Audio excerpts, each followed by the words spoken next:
ACP साहब, online fraud, add और लूट के मामले में 3 आरोपी पकड़े हैं, क्या है पूरा मामला? देखिए, पिछले काफ़ी समय से इस तरह की घटनाक्रम आप लोगों के सामने आती रही हैं कि कुछ लोग ऑनलाइन ऐसे प्रोडक्ट का जो ऐड डालते हैं और ऐसे लोगों को झांसा दिखाकर कि यह जो भी ऐड है, जिसमें जो मटेरियल दिया जा रहा है, प्रोडक्ट है, वो सस्ते दामों में बेचने के लिए ऐसे लोगों को झांसा देके बुला के ठगी कर लेते हैं।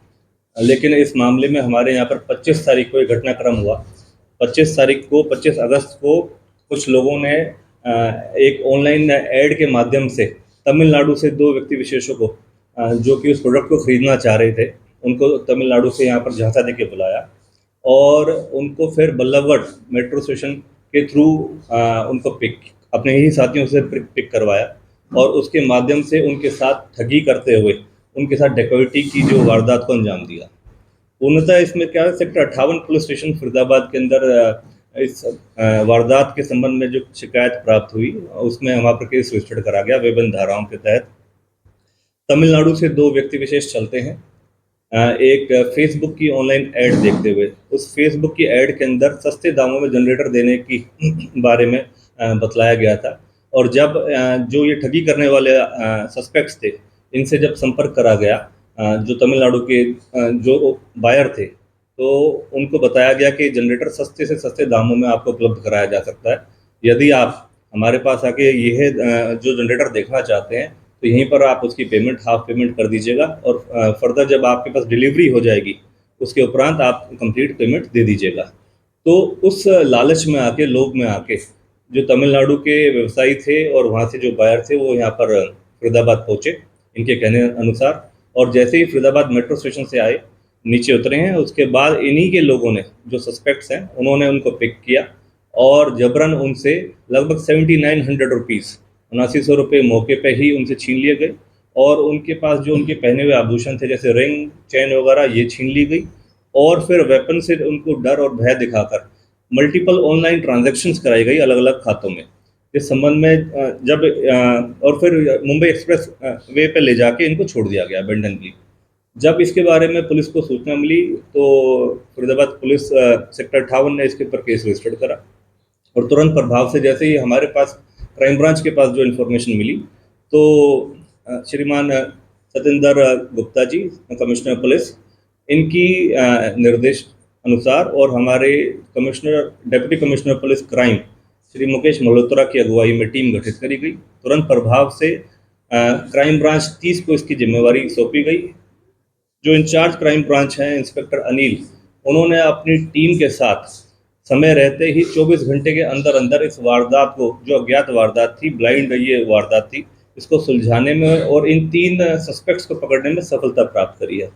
अथक प्रयास दिखाते हुए और कड़ा परिश्रम करते हुए कि 24 घंटे के अंदर अंदर इस तरीके की ब्लाइंड डकैती की वारदात को सुलझाने में हमारी क्राइम ब्रांच ने मतलब इस चीज़ से तत्परता से काम करते हुए एक कार्यकुशलता का जो परिचय दिया है और इसमें इंस्पेक्टर अनिल की टीम ने इन 3 जो सस्पेक्ट्स हैं उनको पकड़ने में सफलता प्राप्त करी है।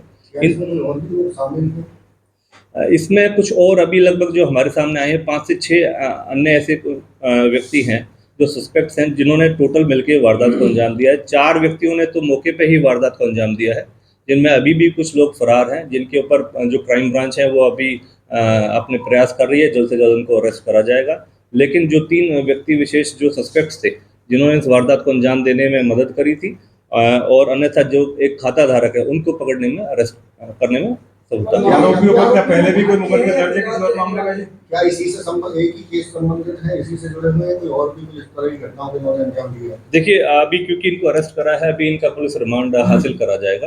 पुलिस रिमांड हासिल करने के उपरांत सभी गहनता से और पूछताछ करी जाएगी कि कितनी ऐसी वारदातें हैं और क्या इनका मोडस ऑपरेंडी अन्यथा रहा है, जिस तरीके से ऐसी वारदातों को निरंतर हलाल की कमाई को लोग लालच में आकर लुटा रहे हैं। ऐसे लोगों के लिए आप क्या कहना चाहेंगे? क्या पुलिस की तरफ संदेश है जो ऐसे ऑनलाइन झांसे में फंसे हैं?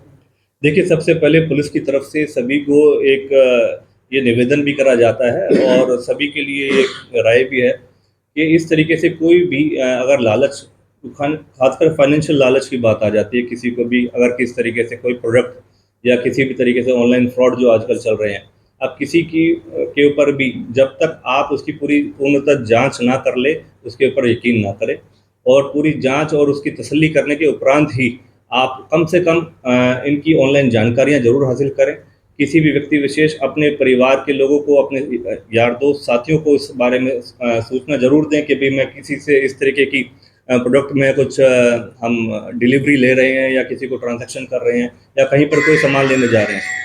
ऐसे संबंध में आप लोगों से बस यही निवेदन है कि आप इस बारे में आप बिल्कुल अथक प्रयास करती है पुलिस। अगर कोई भी बात लगती है 112 पे आप सूचित कर सकते हैं। इस तरीके की कोई ठगी होती है, किस तरीके का कोई भी अगर प्रयास आपके साथ लूट का, डकैती का करा जाता है तो पुलिस को आप सूचित करें और इस चीज़ में आप अवगत रहें। ऐसे किसी भी मामले से अपने आप को किस तरीके से उसका शिकार होने से बचाएं। वरुण जी, क्या बरामदगी की गई है इसमें? अभी देखिए इनको अरेस्ट करा है और अरेस्ट करने के उपरांत अब इनको पुलिस रिमांड हासिल करा जाएगा। संबंधित जिसके ऊपर जिस भी चीज़ की लायबिलिटी फिक्स होती है उसके अनुरूप हम इनका रिमांड के दौरान इनसे बरामदगी करेंगे। आरोपी गुजरात की है, बाहर की?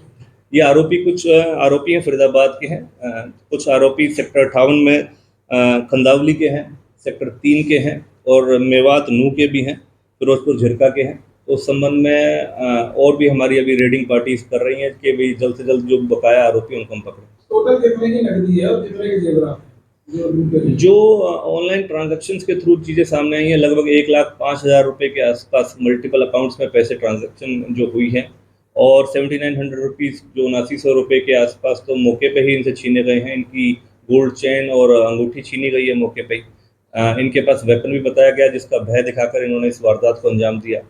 और जो वांछित जितने और एक्सपाउंडेड अभी लड़के हैं, सस्पेक्ट्स हैं, उनके ऊपर टीम लगी हुई है कि जल्द से जल्द उनका भी आपराधिक रिकॉर्ड देख। हाँ जी, इनको झांसा देके इनको पहले बिठाया गया कि आपको जनरेटर दिखाने ले जाएंगे।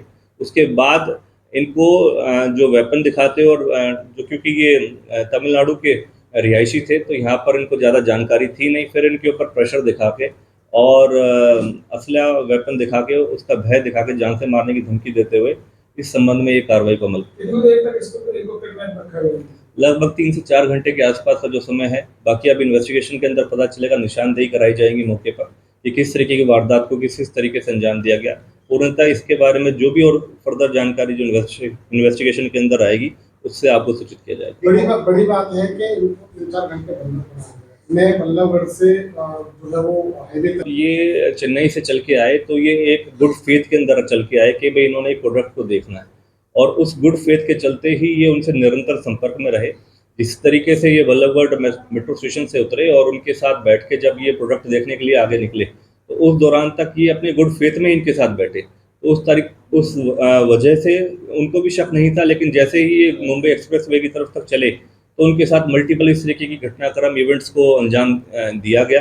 और जैसे ही इस बारे में पुलिस को सूचना प्राप्त हुई तुरंत पुलिस ने इसके ऊपर केस रजिस्टर्ड करके और हमारी क्राइम ब्रांच ने इसको इन तीनों सस्पेक्ट्स को जो क्योंकि ब्लाइंड था, ज्ञात था, इनकी पहचान करके इनको पकड़ने में सफलता प्राप्त की। ऑनलाइन ठगी लगातार देख रहे हैं। समय समय पर हमारे साइबर सेल की पुलिस स्टेशन खुले हुए हैं और समय समय पर इस तरीके की ड्राइव चलाई जाती है जब ऐसे लोगों को इस बारे में सूचित किया जाता है, आगाह करा जाता है और उनको लर्निंग दी जाती है कि भाई किसी भी तरीके की ऐसी कोई ऑनलाइन ठगियों से बचने के क्या प्रयास है। 1930 1931 बहुत सारे ऐसे नंबर्स हैं जिसके ऊपर अलग अलग जगह पर अलग अलग समय पर अगर आप सूचित करें तो उसके अनुरूप पुलिस कार्रवाई करती है।